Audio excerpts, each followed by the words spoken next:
In the New Testament book of Hebrews, the writer is not identified.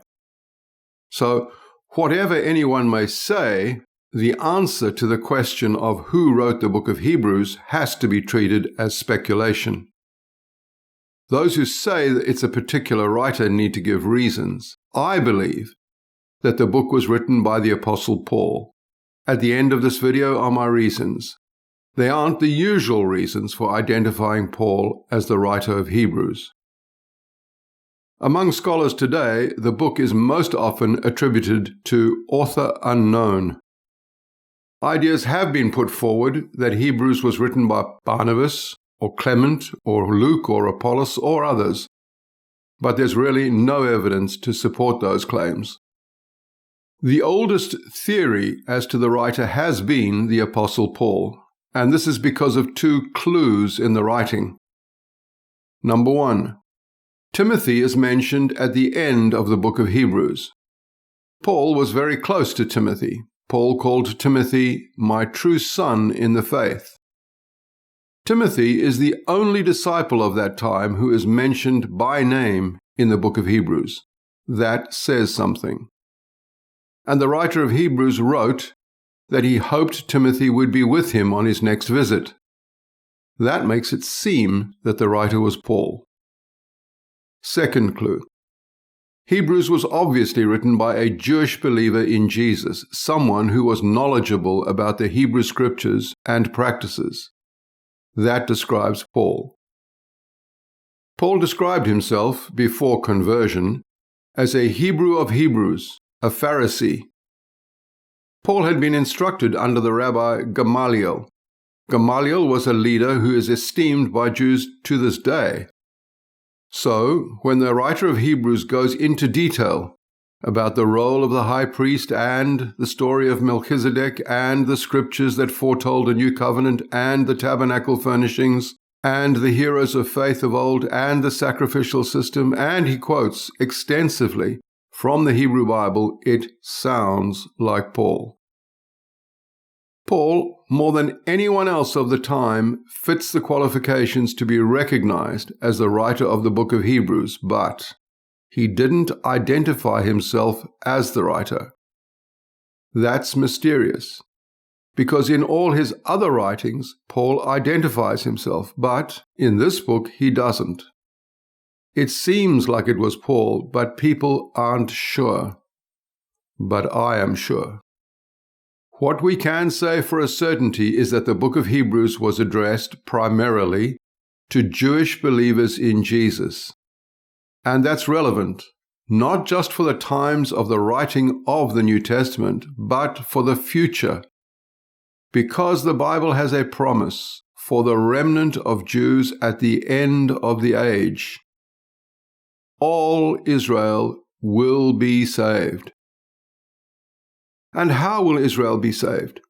In the only way that it is possible for anyone to be saved, by coming to faith in Jesus, by believing that he died for their sins, was buried, and he rose from the grave on the third day.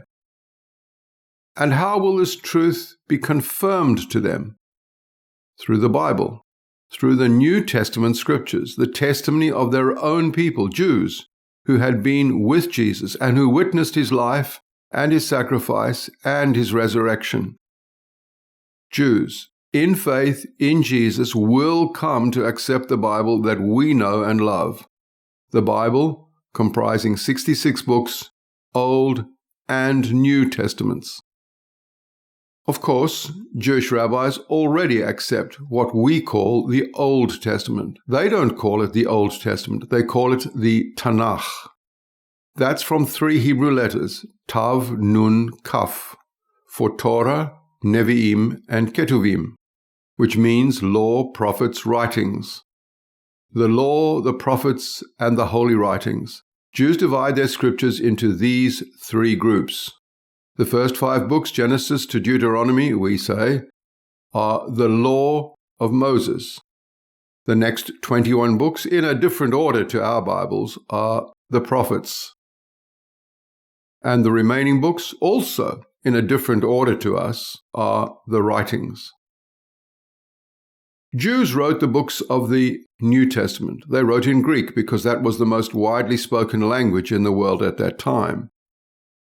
When they referred to the Hebrew Scriptures, they didn't call them the Old Testament. They called them the Law and the Prophets. Jesus called the Hebrew Scriptures the Law and the Prophets. Will the saved remnant of Israel call the Bible something else? I don't think so. They don't need to. Consider this. The Bible, in the way we Gentiles arrange it, may be divided into 3 sections. 3 sections of 22 books each, that still conform to the categories law, prophets, and writings. The first section, the law, may be seen as 5 books, Genesis to Deuteronomy, the law of Moses. It was given to the descendants of Abraham, Isaac, and Jacob, to the 12 tribes of Israel. Then, 12 books, Joshua to Esther. It's the history of Israel, trying to live under the law. And then 5 books, Job to Song of Solomon, are books of wisdom derived from the law. That's a total of 22 successive books, all about Israel and the law. This might hardly be worth noting, except that the next section of 22 books covers the prophets, and that can also be divided 5, 12, 5. 5 books, Isaiah to Daniel, are the major prophets. Then 12 books, Hosea to Malachi, are the minor prophets. And then 5 books, Matthew to Acts, cover the prophet, Jesus of Nazareth, and the spread of the message of him. That's a total of 22 successive books covering all the prophets. We Gentiles tend to see the Bible in 2 parts, the Old and the New. But that doesn't mean that a regenerate Israel will see it that way. It is one complete book. It's fully integrated. It flows naturally to Jesus. He is the fulfillment of the prophecies. He is the prophet promised by Moses. And the last section of 22 books are the writings from Romans to Revelation. This section is different. It can't be divided 5, 12, 5. But there's still a pattern. 7, 7, 7, and 1. The last book is unique. It's Revelation, the end of the Bible. And a pattern of 7, 7, 7 remains. 7 books, Romans to Colossians, are the general epistles of Paul. Then 7 books, 1 Thessalonians to Hebrews, are the pastoral epistles of Paul. And then 7 books, James to Jude, are by other New Testament writers. This pattern is only apparent if we accept Hebrews as the last of the pastoral epistles of Paul. And the 14 books by Paul, general and pastoral epistles, add up to 100 chapters. Exactly 100. I don't think that is an accident. Of course, there are people who think that the chapter divisions in the Bible are a device of man, that they weren't there in the beginning and that therefore they shouldn't be there at all. But I disagree. Could it really be an accident that Psalm 22, note that number, 22, is the 500th chapter of the Bible? Psalm 22 is the chapter that foretells the crucifixion of Jesus. They pierced my hands and my feet. I can count all my bones.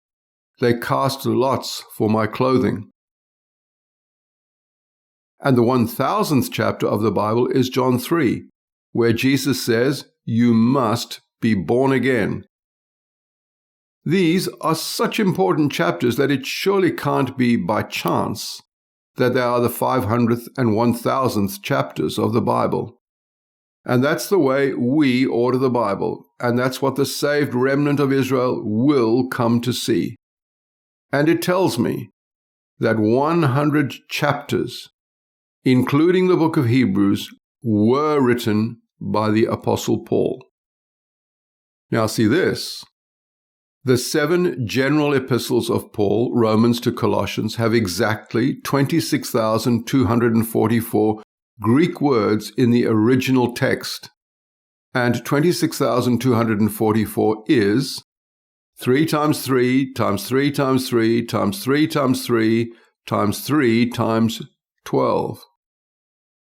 26,244 may also be expressed as 3 times 3 times 3 times 3 times 18 times 18.